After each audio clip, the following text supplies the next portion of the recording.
तो guys Wikipedia channel पर आपका स्वागत है। मैं विपुल जैन आज आपको बताने जा रहा हूँ सम एप्लीकेशन ऑफ ट्रिग्नोमेट्री अर्थात त्रिकोणमिति के अनुप्रयोग में हम क्वेश्चन नंबर 4 से आगे के प्रश्नों को सीखेंगे। हमने पिछली वीडियो में क्वेश्चन नंबर 1 और क्वेश्चन नंबर 2 क्वेश्चन नंबर 3 को सॉल्व किया था। तो देखते रहिए विकिपीडिया चैनल जैसे नहीं।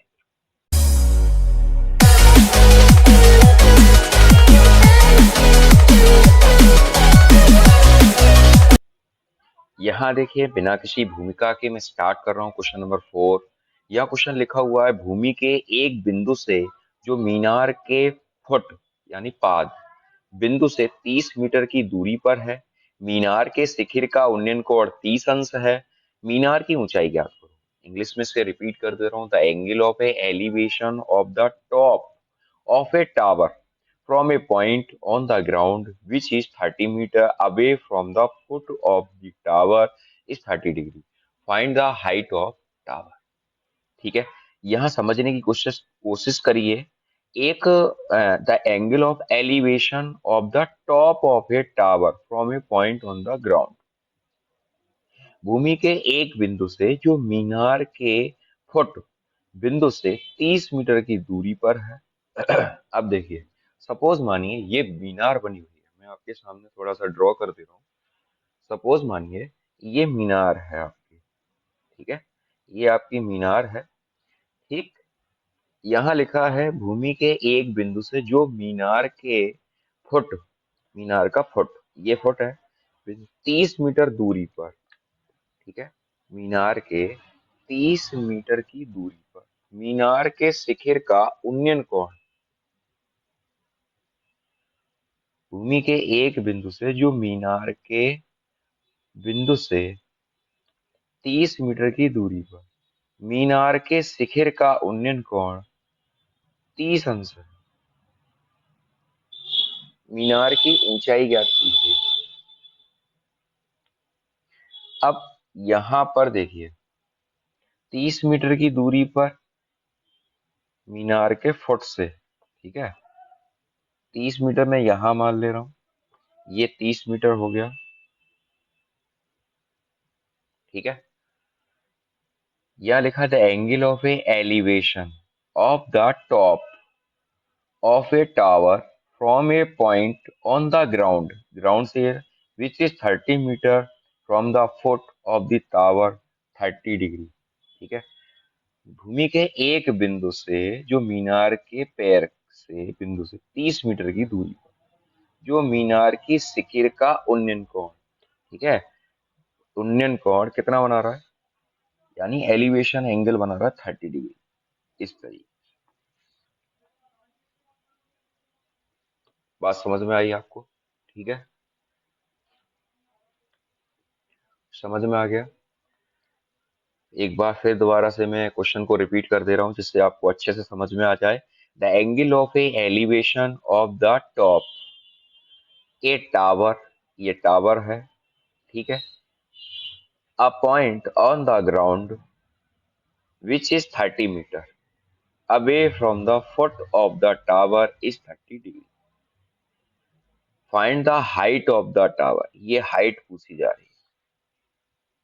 ठीक है, तो ये h मीटर मान लेंगे। ठीक है, इसका नाम दे देते हैं हम ए, बी और सी। ठीक, अब यहां पर बहुत बहुत बहुत सिंपल सा प्रश्न है। सबसे पहले यहां पर टावर है जो उसकी हाइट निकालनी है, तो सॉल्यूशन लिखेंगे। Let the height of the tower is h metre. बात समझ में आई? Let the height of the tower is h metre. अब देखिए, हमने ट्रिग्नोमेट्रिक रेशियो की बात करी थी पिछली वीडियो में भी, प्रीवियस वीडियो में हमने बोला था ये परपेंडिकुलर है यानी लंब है, ये बेस है यानी आधार है। लंब और आधार किस रेशियो में आते हैं, किस एंगल में आते हैं, तो वो एंगल है आपका टेन थीटा का। या लिखेंगे इन ट्राइंगल ए बी सी, ठीक है। Tan thirty, tan 30 degree equal A B upon B C, A B upon B C, ठीक है। तो ए बी हमारा एच है और बी सी हमारा 30 है। टेन 30 की जो वैल्यू होती है वो होती है 1/√3। क्रॉस मल्टीपल करेंगे तो 30/√3 इक्वल एच, ठीक है। ये इरेशनल नंबर बन गया। मैंने आपको बताया था कि इरेशनल नंबर को रेशनल हमेशा बनाकर ही लिखते हैं, ठीक है, इरेशनल में नहीं छोड़ते। तो ये हो गया 30/√3, और √3 का हम यानी न्यूमरेटर और डिनोमिनेटर में मल्टीपल करेंगे। तो मल्टीपल करेंगे तो 30√3/3, 3 से 30 को डिवाइड करेंगे तो 10, 3 वन जा 3, ठीक है। ये h की जो वैल्यू हमारे सामने आई वो आई 10√3 मीटर, ठीक है। यहाँ लिखेंगे hence the height of the tower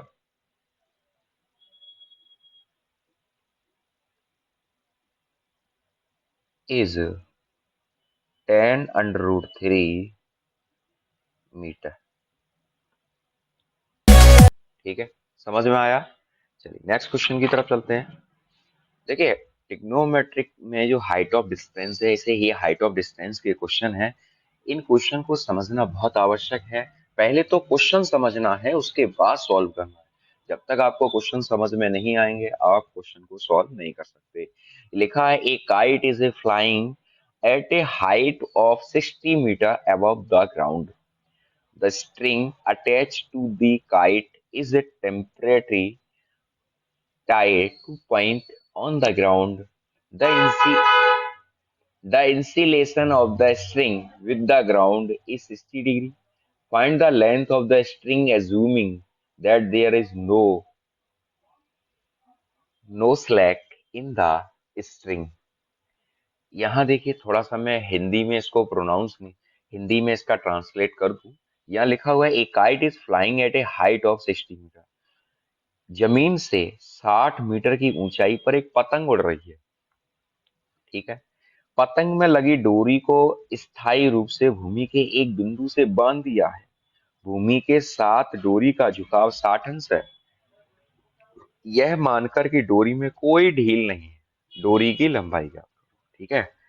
तो यहाँ पर एक काइट है, ठीक है, ये काइट है,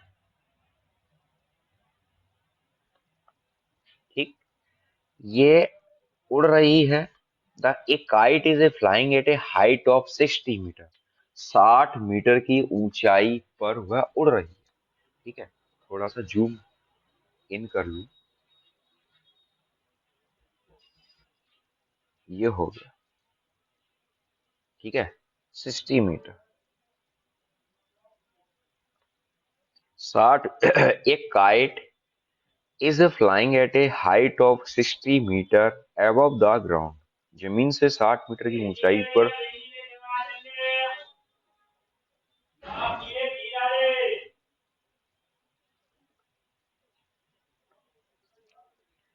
a kite is flying at a height of 60 metre above the ground. एक पतंग 60 मीटर की ऊंचाई पर उड़ रही है। The string attach to the kite is a temporarily tied to point on the ground.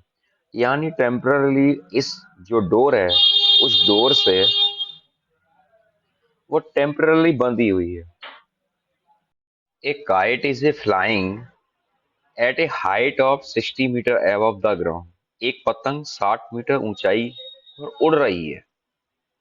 पतंग में लगी डोरी को अस्थायी रूप से एक भूमि के बिंदु से बांध दिया। सपोज मानो ये डोरी है, यहाँ से इसको बांध दिया है किसी कांटे से, ठीक है, यहाँ पर इसे बांध दिया है, ठीक, थोड़ा सा लंबा हो गया है, कोई दिक्कत नहीं है, ठीक। यहाँ से मैं इसको मिला दे रहा हूँ। इसका जो झुकाव है इस डोरी का 60 डिग्री, ये ज्ञात करनी। डोरी की लंबाई निकाल, ठीक है। आपको प्रश्न समझ में आ गया। एक पतंग 60 मीटर की ऊंचाई पर उड़ रही है, उससे एक डोरी बंधी है, ठीक है। पतंग बिना डोरी के तो उड़ ही नहीं पाएगी, बिना डोर के। तो जो डोर बंधी है उसका जो एंगल है वो 60 डिग्री है, ठीक है। और यहां से यहां तक की जो दूरी है वो एक्स है, ठीक। तो यहां पर हम सबसे पहले लिखेंगे डोरी की लंबाई ज्ञात करनी है।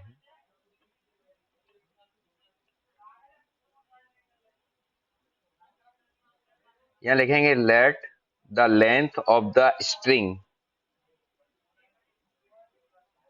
Late the length of the string